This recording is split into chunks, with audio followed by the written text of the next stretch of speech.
Crystal clear waters, idyllic islands, a paradise on earth, a state of emergency and a call for a major world power to intervene. The Maldives, what lies beneath?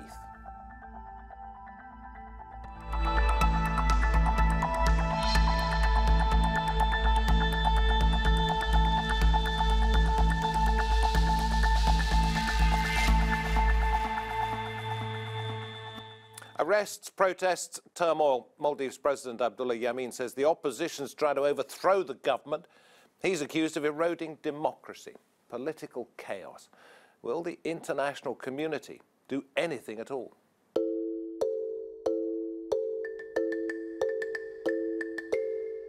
An idyllic, pristine paradise in the Indian Ocean. But in the shadows, accusations of corruption and human rights abuses by judicial and political leaders.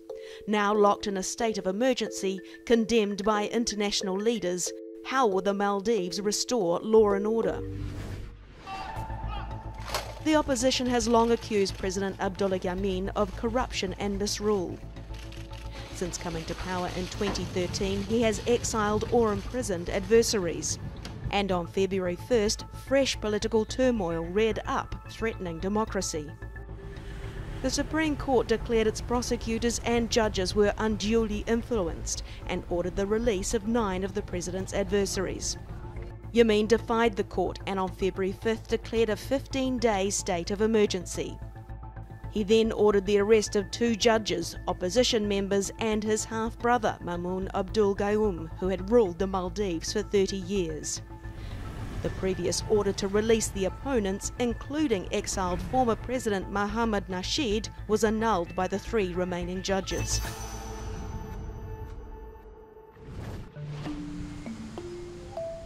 The crisis has deepened with the state of emergency extended by 30 days, voted in by less than the 43 MPs required. The government has so far ignored international calls to respect the rule of law. China, India, the United States and Britain issued travel warnings, endangering the tourism market worth billions. And the president's opponents have called for military intervention by India. But China, which has worked with Yameen's government, investing hundreds of millions in projects, has cautioned against foreign influence. 我们支持马政府同马有关各方通过对话协商解决分歧，维护好国家的独立、主权和正当权益。 The first round of presidential elections have been announced for September. With political opponents and judges alienated or imprisoned, can Yameen be challenged? So what next for the Maldives? The Supreme Court's independence is not assured despite pressure from the international community. And President Yameen will not lift the state of emergency until he's sure his rule is no longer threatened. With many constitutional rights suspended, the situation has become one of fear and uncertainty.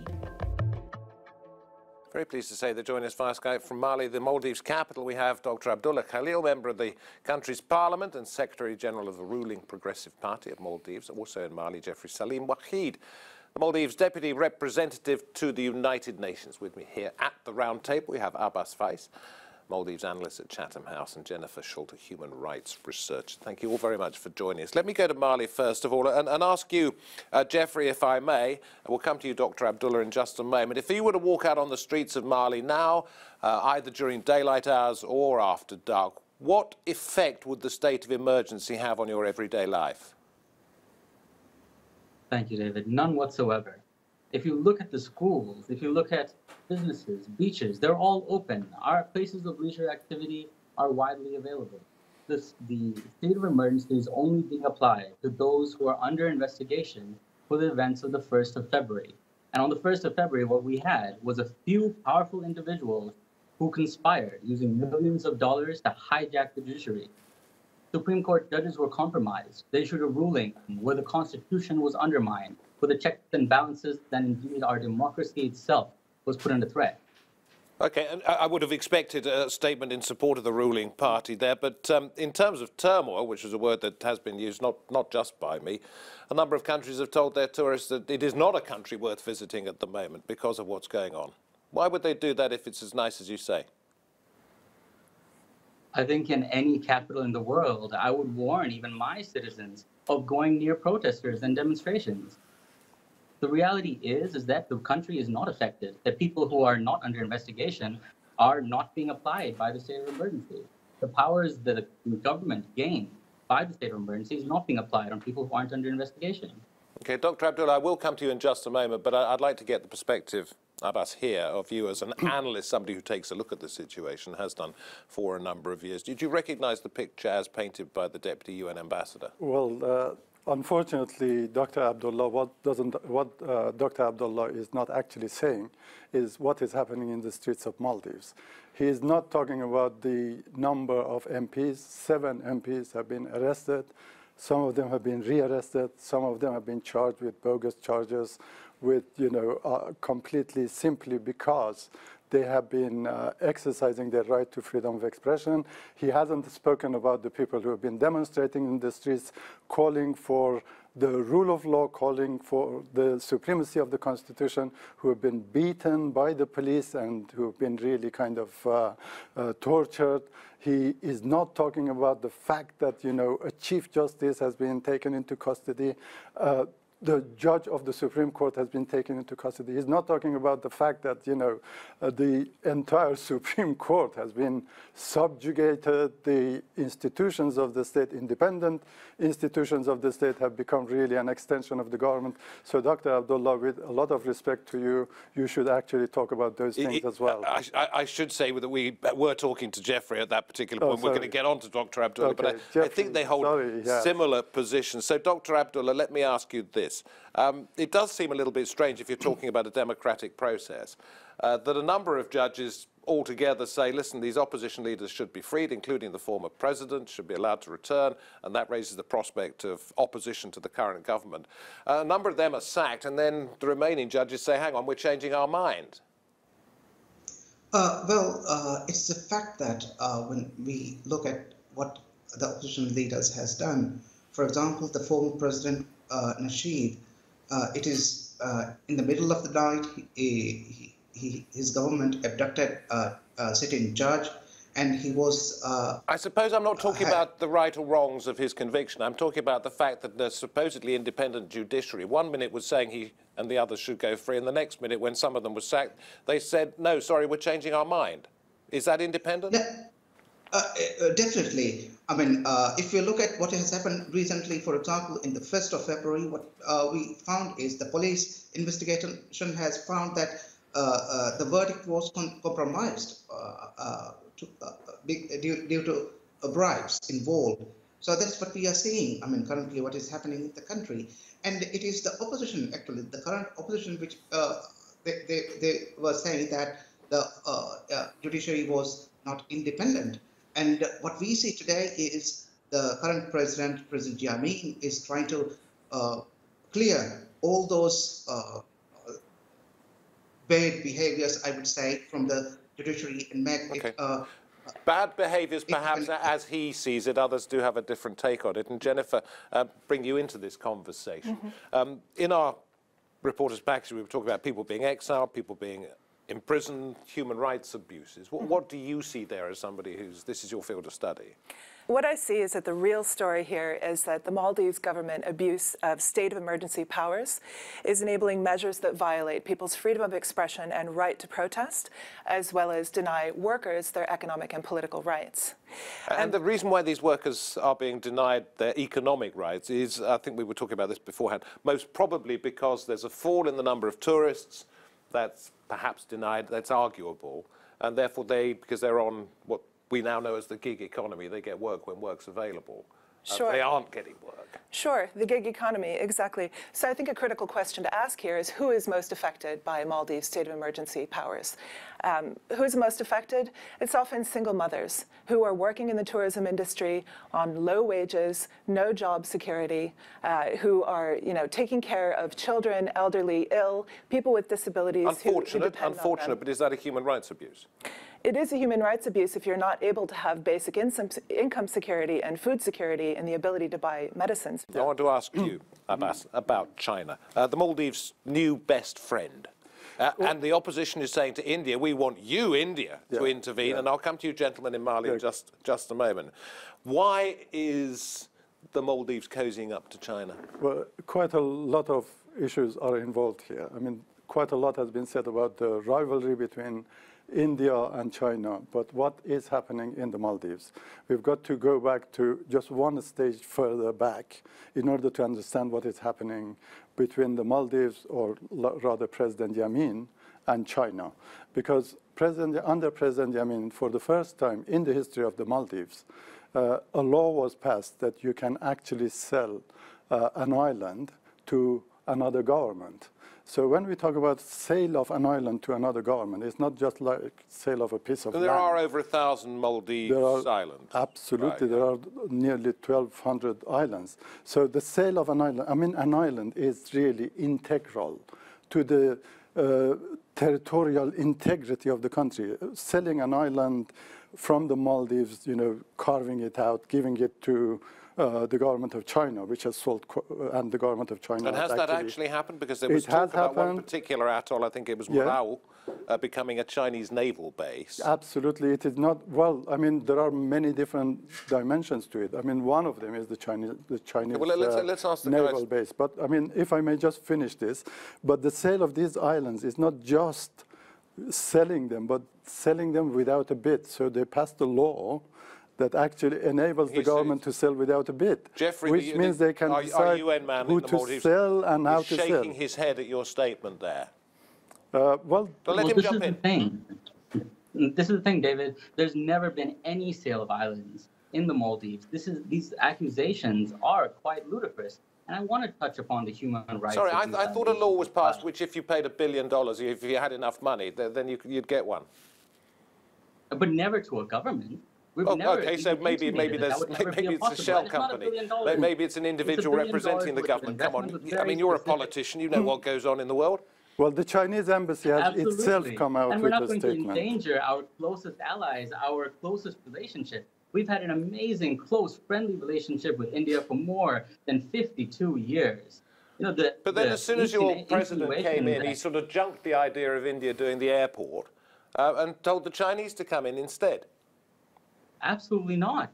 Where every single investment opportunity that we've reached out for everyone to do it. And it's not just one country. We've asked for a number of countries to invest in the Maldives. Yeah. The United States probably has more substantial investments in the Maldives than any other country when it comes to, if you're talking about businesses belonging to country. Okay. You wanted to talk about human rights abuses, and I'd like to get a conversation going, perhaps between you and Jennifer. And Dr. Abdullah, I'll come to you in just a moment. So say what you have to say, Jeffrey, if you will, and then we'll get Jennifer to respond. So just one point.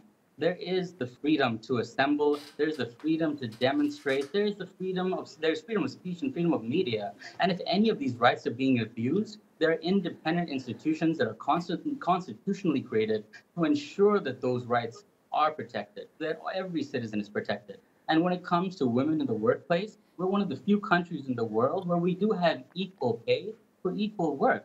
And there's no one that has lost their job as a result of the state of emergency. And we expect our economy to survive this, to thrive in spite of the state of emergency that's currently in place. Jennifer's going to jump in. I don't know whether you can see us, but we can see you, and she wants to say something. And Abdullah, I'll come to you in a minute. So I think it's a nice picture you're painting. Certainly there are constitutional rights codified in law. Is there a gap between the reality and the practice and the lived experiences of people on the ground, right? So we're seeing human rights reports of arbitrary detentions, of opposition leaders, of media workers. We're seeing sweeping powers being given to security forces to conduct raids.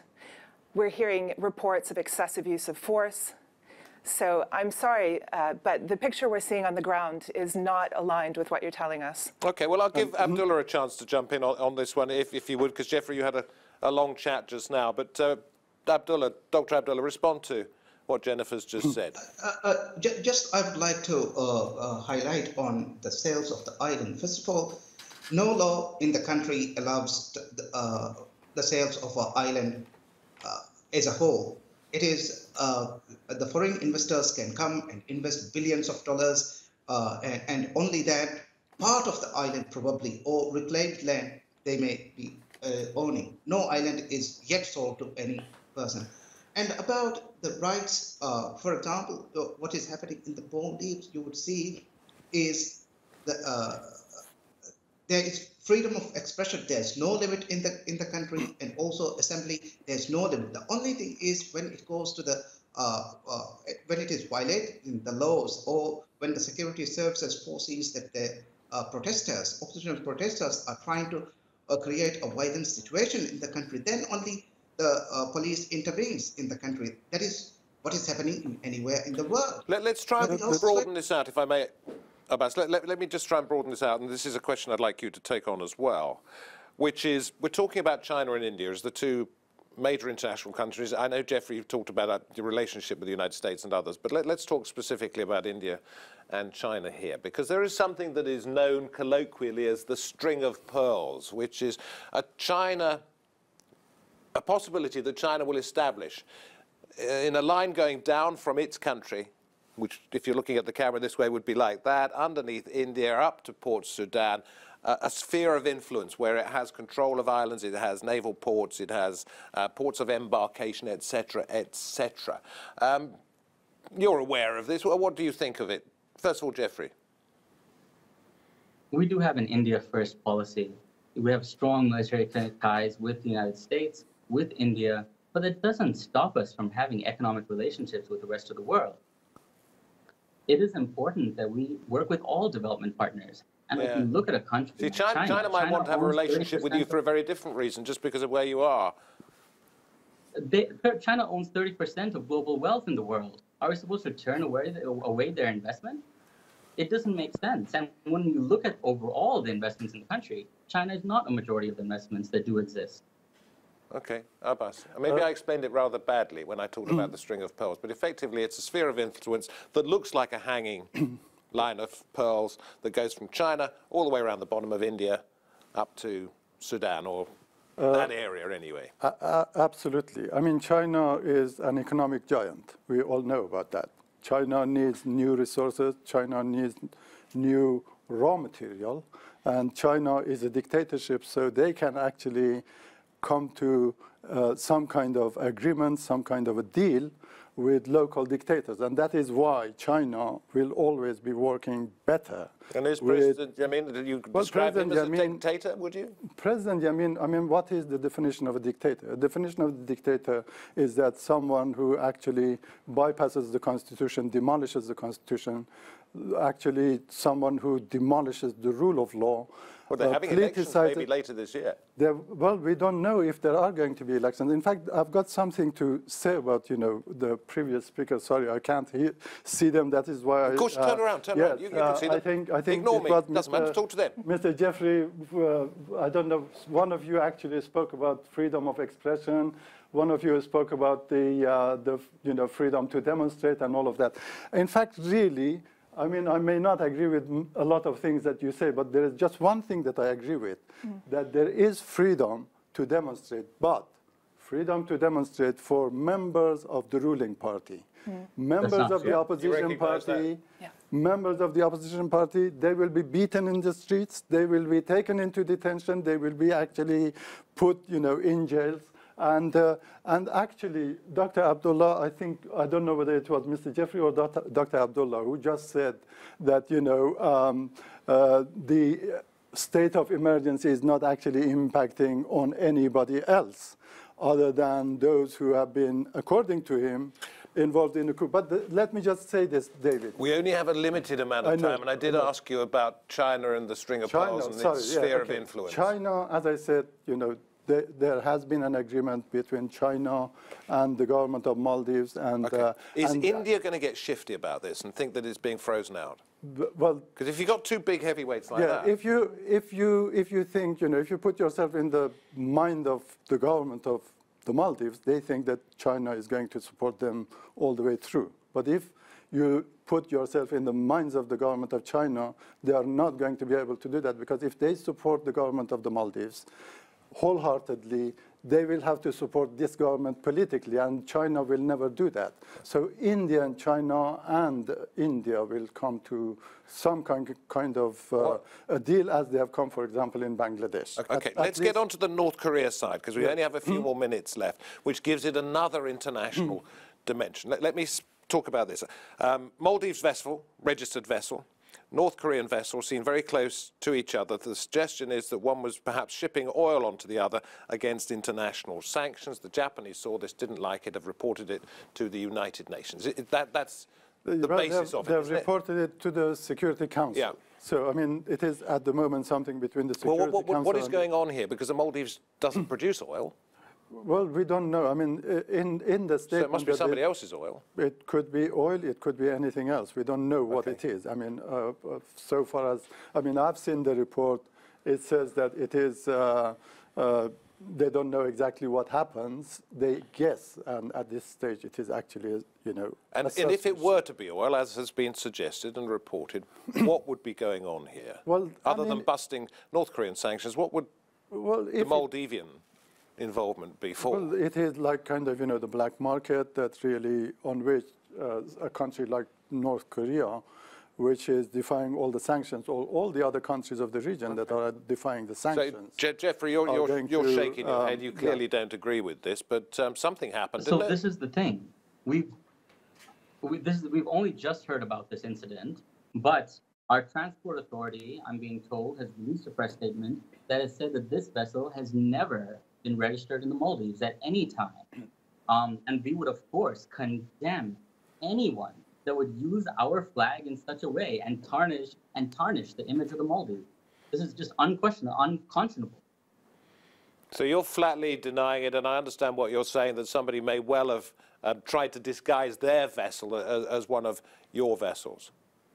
Correct? I mean, this is the information that I am getting from my transport authority. Obviously, still a very new story, but it seems very clear that this vessel was never registered in the Maldives at any time. Okay. Good that you had the chance to state that here. We'll go back to the original question about the state of emergency. What is going to be the condition, first of all, Jeffrey, then Abdullah, under which it could be lifted? The most important thing is that we're able to get to the root of everything that happened on the 1st of February. Because the thing is that this ruling that did come out, it directly attacked the Constitution, it attacked the independence of our checks and balances system. We need to ensure that the police investigation that is taking place right now is credible, is independent. Okay, how can you have an independent one that's carried out by the people in power? Why not get somebody else to come in from outside and carry out the investigation, which was what was always urged upon the government of Sri Lanka? This is a police investigation into a case of bribery and embezzlement. But if you say the judiciary, if you say the judiciary is bent, how do we know that the police aren't? Not the entire judiciary. 2 people. There was only 2 people, the Chief Justice and one other Supreme Court justice. How can we be certain that the police investigation is going to be independent and fair? Well, this is the only thing. You know, if it wasn't for the fact that they tried to physically take the case files, these 2 judges tried to physically take the case files from the police, they squashed any lower court that issued a warrant. How can you have a credible investigation under those circumstances? Okay. The police are a credible unit. They work with the Prosecutor General's office, which is, again, an independent, constitutionally mandated institution. Dr. Abdullah, we're running out of time, and Jeffrey, thank you very much indeed. Just give us your final thoughts on where this is going to lead.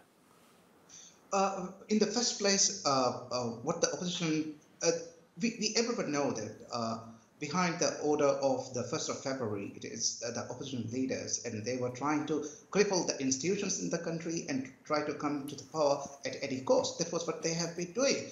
And nothing wrong with a healthy opposition, is there? We actually support. Our party supports, and even the President Yameen has been calling several times for a healthy opposition and in the country, and that is required for a democracy. What we have seen in the past and even today from the opposition, especially the opposition main party headed by Nasheed, is violence, arson attacks in the country. Thank you. Listen, I'm sorry, we're going to have to cut you off there because we're running out of time, and it is only a half hour, which we could talk for longer. Abbas, just very quickly, round up what you think you've heard. Well, absolutely. I think you know, when they say that, you know, the judiciary is going to be investigated, before the state of emergency, all the leaders of the political parties were either in detention or they had been actually booked to be tried in sham trials, in kind of trials that were contrary to all the standards of a fair trial. But at that time, when we were telling the, you know, the President Yameen, that these trials are unfair, these are sham trials, you know, they shouldn't be in detention, he was saying, no. You don't have any more time, I'm terribly sorry. Yeah. we have run out of time. I feel like the rudest man in the world sometimes, cutting everybody off. Appreciate your time from Mali, appreciate your time here in the studio. No, I'm sorry, Jennifer, you'll have to tell me outside off camera. Thank you very much indeed for watching this edition of Roundtable. So the Maldivian opposition is asking for India to do something. So far, silence on that. It is a story with international dimensions, but it is about one of the most beautiful places on earth, the Maldives. This has been Roundtable with me, David Foster. Thank you for watching. Goodbye for now.